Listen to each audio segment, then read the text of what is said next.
November শিল্পী ও কলা কুশলীদের সমাবেশে বেশিরভাগ চ্যানেল মালিক বাংলায় ডাবিং করা বিদেশি সিরিয়াল বন্ধের প্রতিশ্রুতি দিয়েছেন। এরপরও দু একটি চ্যানেল এ ধরনের সিরিয়াল চালিয়ে যাচ্ছে।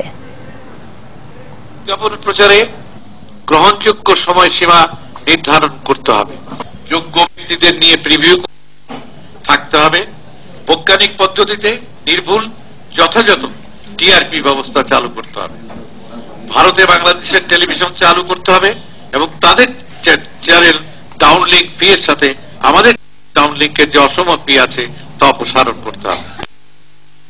2 বছরের বাচ্চা থেকে 100 বছরের বৃদ্ধ এই টেলিভিশন দেখে। আজকে টেলিভিশন যদি ধ্বংস হয়ে যায় এই জাতি ধ্বংস হয়ে যাবে, কারণ টেলিভিশন হচ্ছে সংস্কৃতি প্রকাশের একটা গুরুত্বপূর্ণ মাধ্যম। বোনকে উত্ত্যক্তের প্রতিবাদ করায় ভাইয়ের হাত পা ভেঙে দিয়েছে বখাটেরা। যশোরের চৌগাছায় এই ঘটনায় আহত তুহিন ইসলাম বর্তমানে চিকিৎসা নিচ্ছেন হাসপাতালে। জড়িত বখাটেদের এখনো আটক করতে পারেনি পুলিশ। তাদের দাবি পূর্ব শত্রুতার জেরে মারধরের ঘটনা ঘটেছে।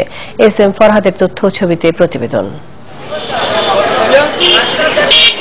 স্থানীয়রা বলছেন বেশ কিছুদিন থেকে তুহিনের বোনকে উত্ত্যক্ত করছিল দেবপুর বাজারের জুয়েল সহ কয়েকজন।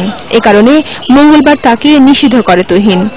এতে ক্ষিপ্ত হয়ে শুক্রবার রাতে তুহিনদের বাড়িতে হানা দেয় তারা, কিন্তু বাড়িতে না থাকায় বেঁচে যায় সে। শনিবার সকালে বাজার করার সময় জুয়েল তার 4 বন্ধুকে সাথে নিয়ে রড ও হাতুড়ি দিয়ে মারধর করে তুহিনকে। নেতৃত্বে মেরেছেন আপনার জুয়েল, আলা, আশা, মিকাইল, এরা 6 জনের মূলত মেরেছে। আরো অনেকে দাঁড়িয়ে ছিল। এক একজনের 15 টাকার মামলা। এরা 2টো মার্ডার কেসের আসামি। এরা রাজত্ব করে বেড়ায় হাসান চেয়ারম্যানের কারণে। যে হাসান বাহিনীর তাণ্ডবে আমাদের ওখানে 2টা ছেলে এর আগে মার্ডার হয়েছে এবং আমি নিজেও আহত অবস্থায় প্রথমে চৌগাছা স্বাস্থ্য কমপ্লেক্সে নেওয়া হলেও পরে তাকে পাঠানো হয় যশোর সদর হাসপাতালে। সেখানে কর্তব্যরত চিকিৎসক জানিয়েছেন তুহিনের 2 পা ও হাত ভেঙে গেছে।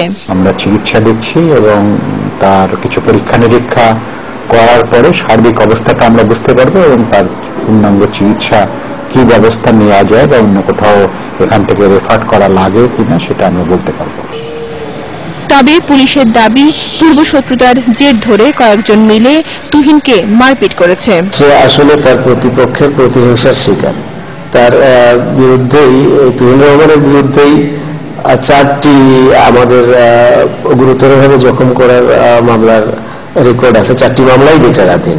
এর আগে মেয়েকে উত্ত্যক্ত করার প্রতিবাদ করায় গত 16 অক্টোবর ঝিনাইদহের নলভাঙা গ্রামে শাহানুর বিশ্বাসকে পিটিয়ে গুরুতর আহত করে বখাটেরা। বনশ্রী হালদার, 71। সংবাদ সংযোগ চলছে, আরেকটা বিরতির পরে ফিরছে 71-এর সাথীরা।